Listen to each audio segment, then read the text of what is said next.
Ongietorri Ilarte bizi elkarrizketatara.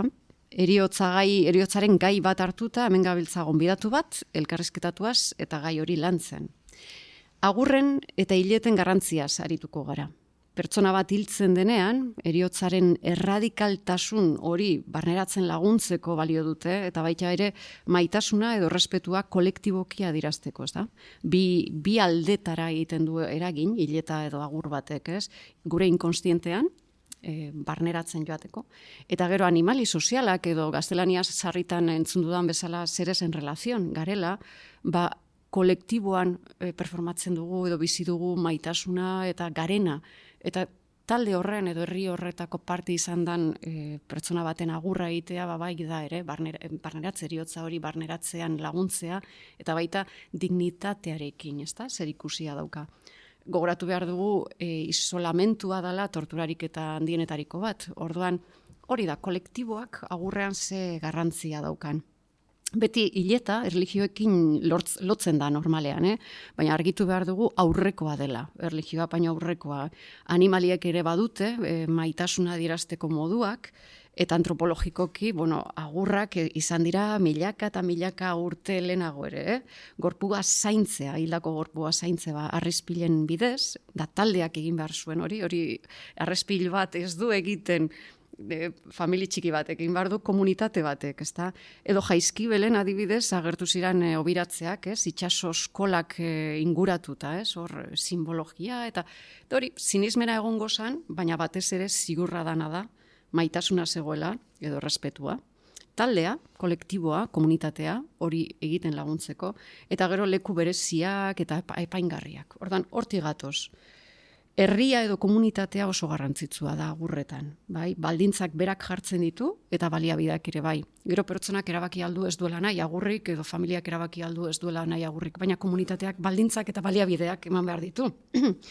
Euskal Herrian elizak hiletak egin ditu, Euskal Herria izan da, katolikoa, mendeetan, ez da?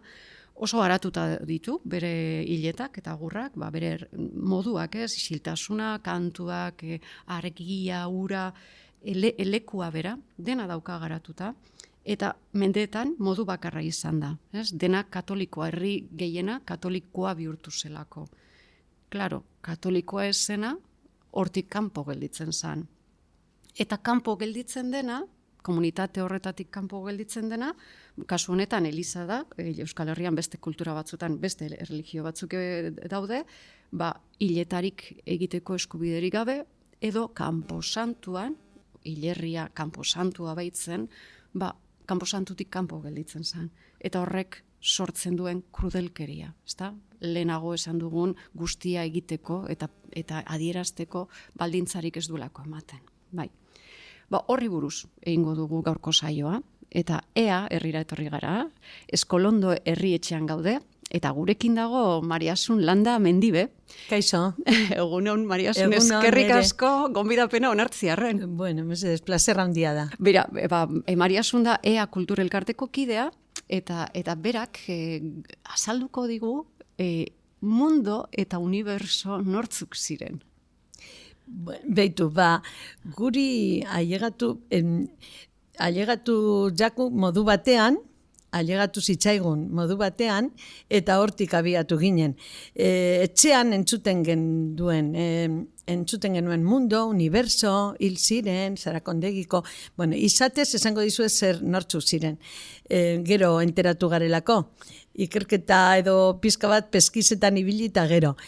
Mundo eta universo, bi mutiko ziren izen berezi hoiekin, Zarakondegi baserrian bizi zirenak. Zarakondegi baserria da Ea eta Bedaron artean dagoen baserri bat, eta han Juan Manuel Bengoetxea,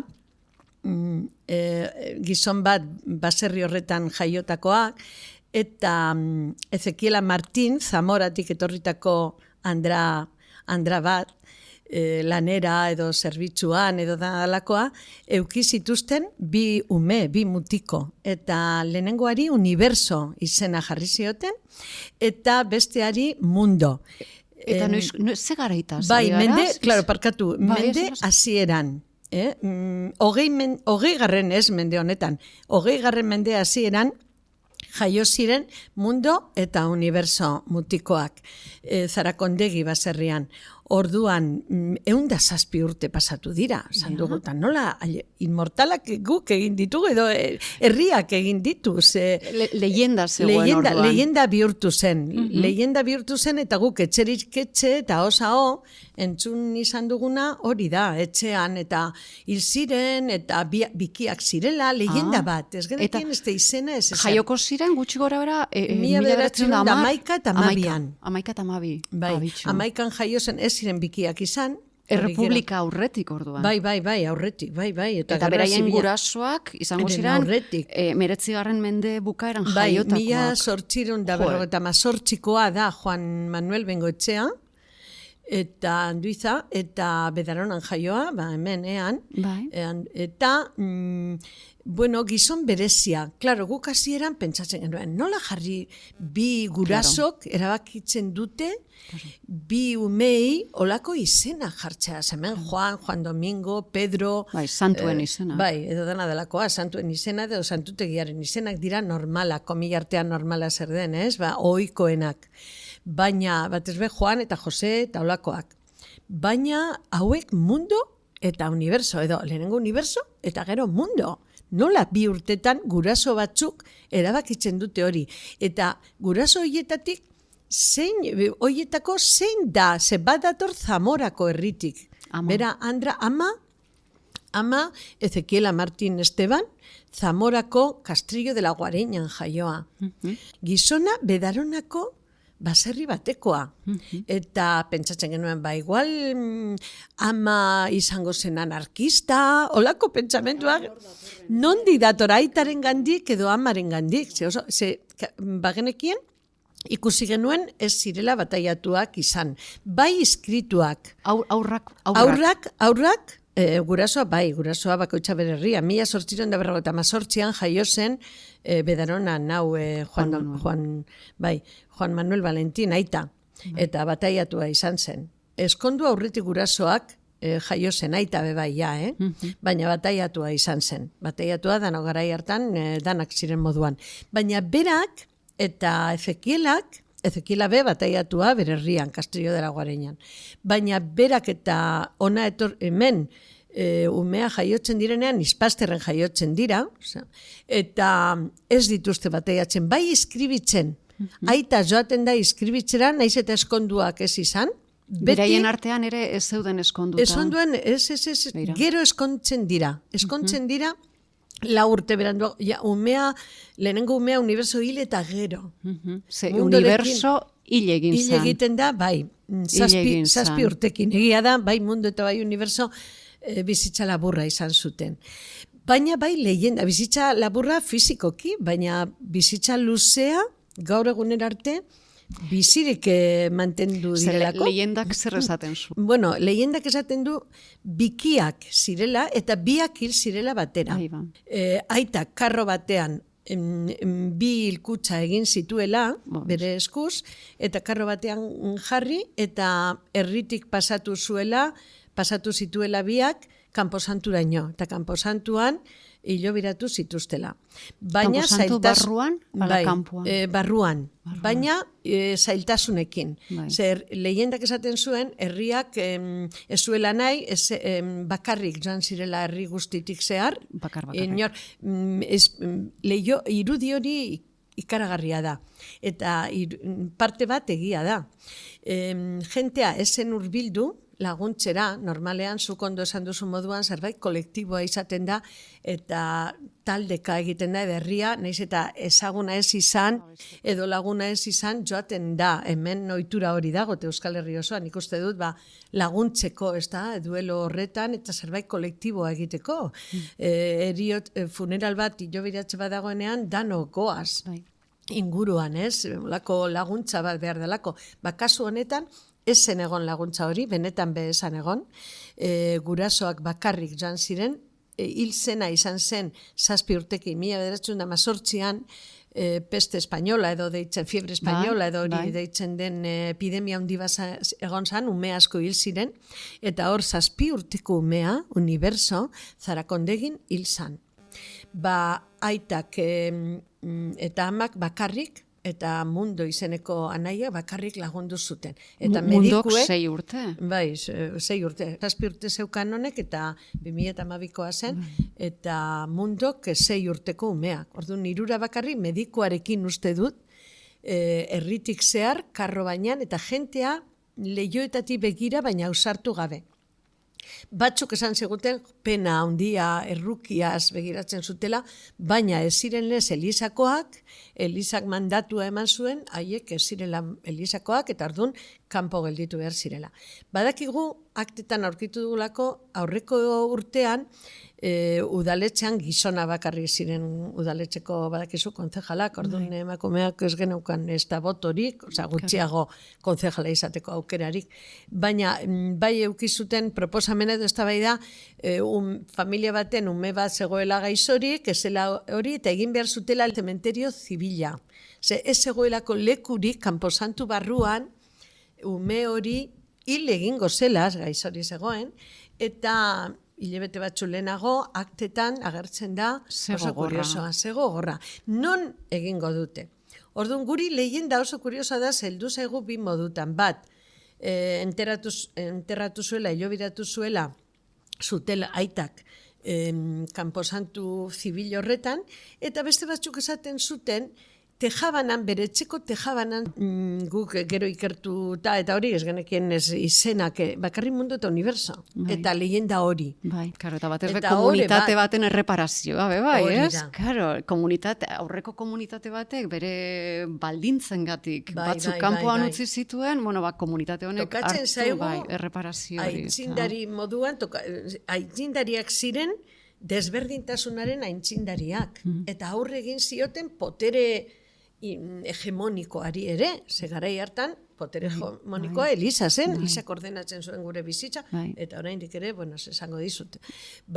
Askotan gure ekimenak eta hori agintzen dute.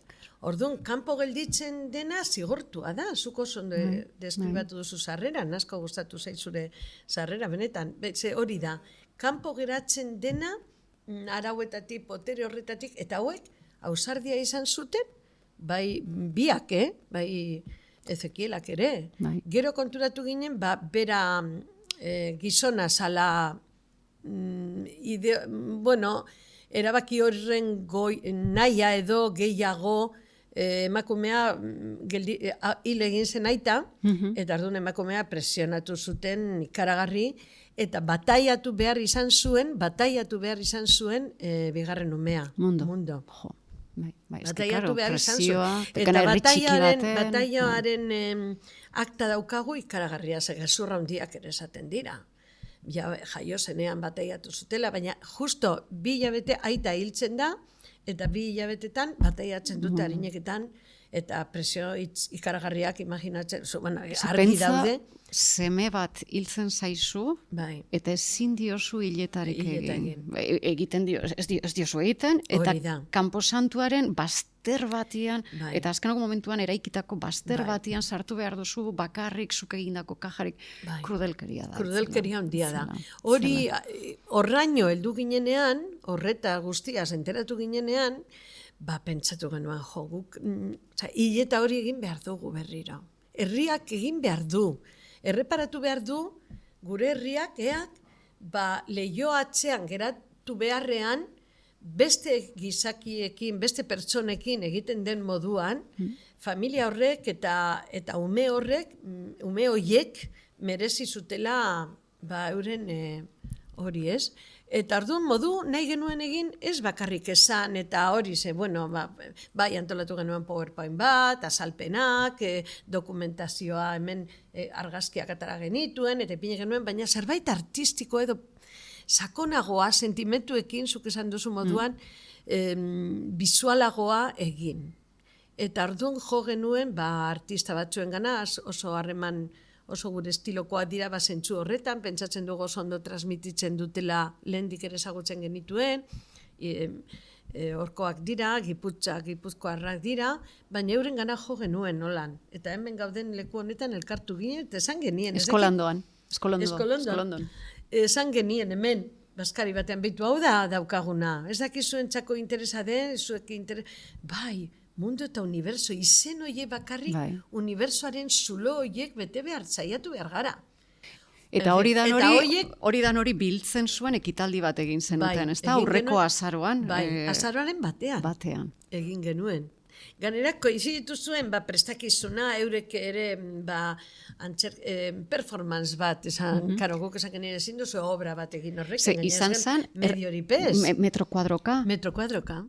Ulertu zuten hori, sentimentu guzti horiek zerbait berezia egin behar zela. Ezen obra bat, baina bai kaletik irudi hori hartu zuten eurek ez, irudi hori karroa lortu genuen, hemengo gure baliabideekin.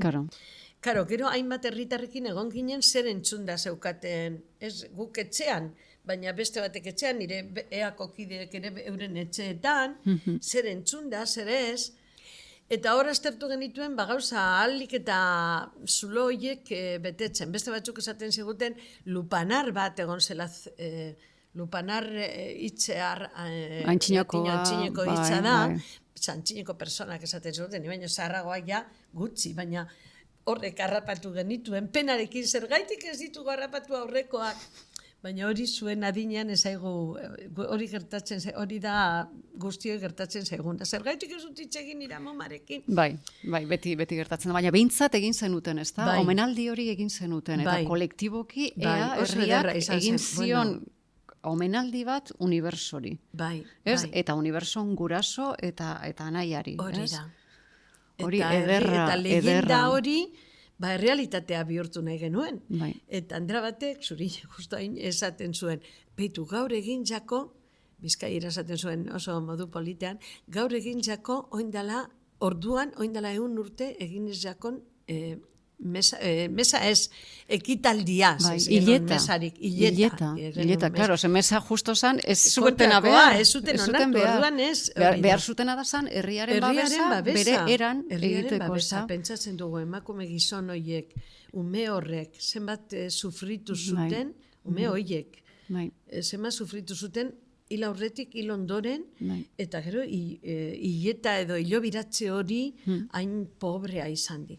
Orduan ederra izan dute, oso ederra izan dute. Argazkiak eta dana dago gure web-ean. Daukagu web, nahi badu norbaiti, argazkiak, dokumentoak, jaiotxagiriak, eskontxagiriak, oso ederra zibilak, dagoz, ea atxerekin, atxerekin jartzen duzue? Baize, ea herria zen atxerekin, aspaldi.